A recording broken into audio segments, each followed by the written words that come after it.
brother. Mainstream media. Government cover-ups. You want answers? Well, so does he. He's Alex Jones on the GCN Radio Network. And now, live from Austin, Texas, Alex Jones. Population control is the only answer. And then you've got others like, again, Paul Ehrlich, quote, I would take even money that England will not exist in the year 2000. Well, I'm in England at the moment, and I can vouch for the fact that it still exists.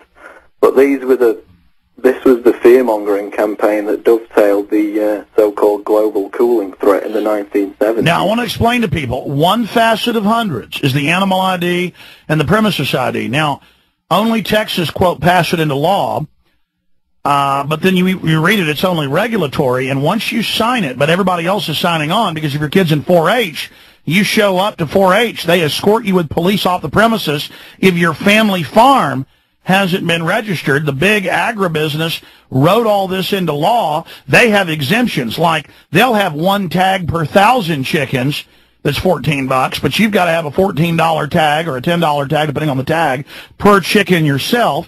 It's written to shut down people that only have 100 chickens or 20 chickens or 30 cows.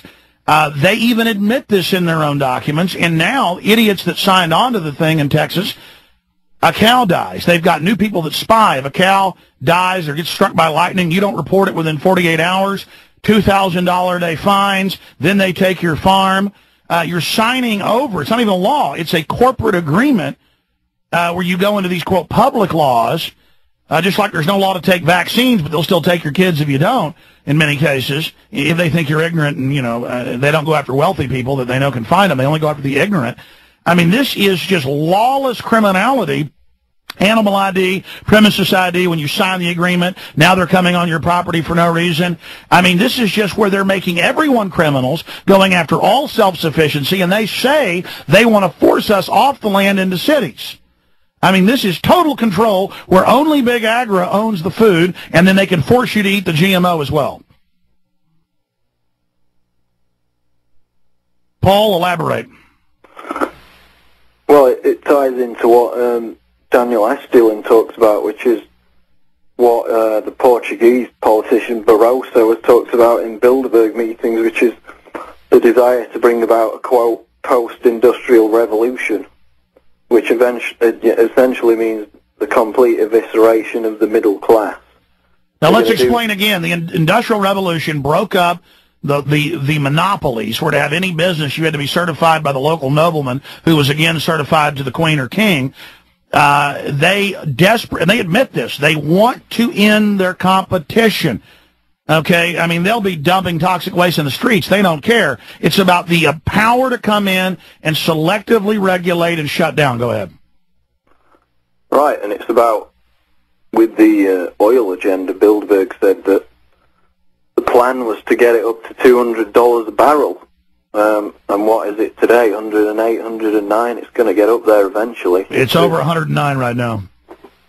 And the more you hike oil prices, the more difficult Westerners find it to maintain their living standards, and they get lowered towards the second, status level.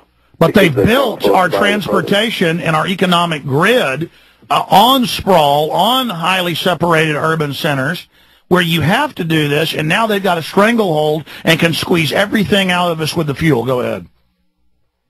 Exactly, and that's why at the previous Bilderberg meeting, Kissinger said there were plans to double the price of oil. That happened. The next step is $200 a barrel. So that's where they're heading, and they've said on record that it's about creating this post-industrial revolution and squeezing the middle class into non-existence to create, their dream, the masters and the serfs, just like it was in history. They want to reintroduce it. Now, I want to add here, Paul, that people debate whether this financial collapse that's happening is by design or not. In their own documents, they admit, and we've quoted and covered those here, and as I've said many times, even the Financial Times of London has admitted, they had the power to put out endless currency, endless credit, endless liquidity. They decided to do it. And then now that they got the bubble to full size and almost everyone is leveraged out into debt, and then once things implode, even if you've, quote, got some currency, they're at the same time devaluing it while prices go up and while the economy contracts. They'll then just bankrupt all their front banks, which they're going to do.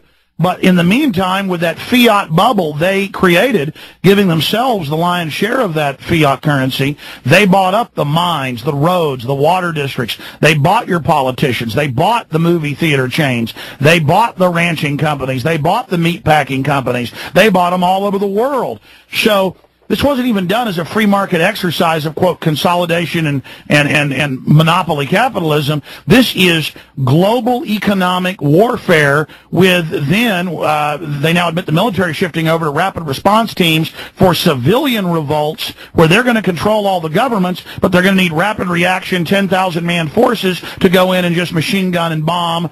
And that's what the British Ministry of Defense report says as well. So it's all public in the intellectual government policy reports and planning documents for what they're doing. This is a hell world run by them where they own 95% of the resources and they centrifugal create the crises to suck out that last 5. Once you're all in lockdown grid cities, then they release bioweapons and exterminate us. Go ahead.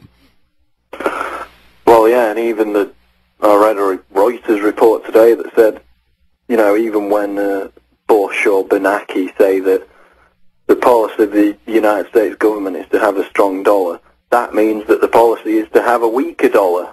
So you've got even the establishment media admitting that they just engaged in direct doublethink, and every time Greenspan or Bernanke, you know, get an opportunity to talk about the dollar when they're abroad in places like China or Saudi Arabia or the United Arab Emirates, they always badmouth it.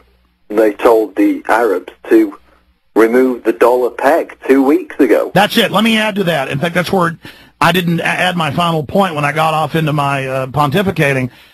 The evidence that they're imploding it by design is that Greenspan, Bush, Bernanke, the head of the Bank of England, all of them run around bad-mouthing the dollar.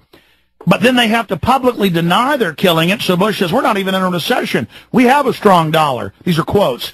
We're in a bubble neck right now. The bubble's going to continue. Everything's fine while doing that's like when a military attacks your fortress. They're bullhorning, this is not an assault. So you just hesitate long enough so they can get the job done. It's meant to confuse. It's meant to where you're going to figure out they're lying, but it still kind of makes you stop and debate for a moment. It's like they publicly write books calling for world government, world taxes, taking all your freedoms, but then Richard Haas will go on CNN and say there's no move for a world government, there's no Amero. Because then they know the debate will be about how they're liars and is it real instead of do we want this. So the dollar's gone, we're imploding, we're on fire, mayday, mayday, mayday. It's already sucking England and Europe down with it. But again, the elites have prepositioned their police state grid. They're bringing us into this global crisis, which will then fully shear us to the bone. Paul? Oh, yeah, they've got the solutions already in place. That's the whole point. It's order out of chaos. But, I mean, when Bush talks about the dollar and Bernanke talks about it, that's not going to get across to the U.S. audience, but it is registered in the Arab states and in China and places like that, and that's why the dollar continues to crash. And, you know, you had the expert on a few days ago who said that the toilet paper would be worth more than the dollar in 2 years. And Bush doesn't even admit to the fact that the U.S. is in a recession, and how they hide that is by, you know, making the inflation numbers and the unemployment numbers, massaging them and keeping them secret, which is what Ron Paul confronted Bernanke about in the committee meeting 2 or 3 weeks ago. And Bernanke was sat there smiling like a Cheshire cat, because obviously he knew everything Paul was saying was absolutely on point, but he still just blithely repeated these mantras about strong dollar and inflation being under control, and everybody knows that it's complete hogwash. And here's the problem. Only 25% in every major poll indexed, some are 20, some are 30, but it's about 25%, will still believe whatever the government says. But the problem is the majority of them are what I call mid-level technocrats. They make 200, 300 grand a year. They work at computer companies. They work in executive positions in government. They think they're the government because they're overall good people. Though they're arrogant and full of hubris, then they think the whole government's like that. They haven't seen the compartmentalization. They feel like they're part of the system. So at a subconscious level, they then defend the government no matter what it does. And we still have some time, reverse some of this and have a somewhat soft landing, crash landing, because as things get crazier, they're getting crazier as they have to, with cognitive dissonance, keep buying more into it. And so, see, Bush is speaking to them, the technocrats, going, don't worry, you're in control, everything's fine. Heaven help us, Paul.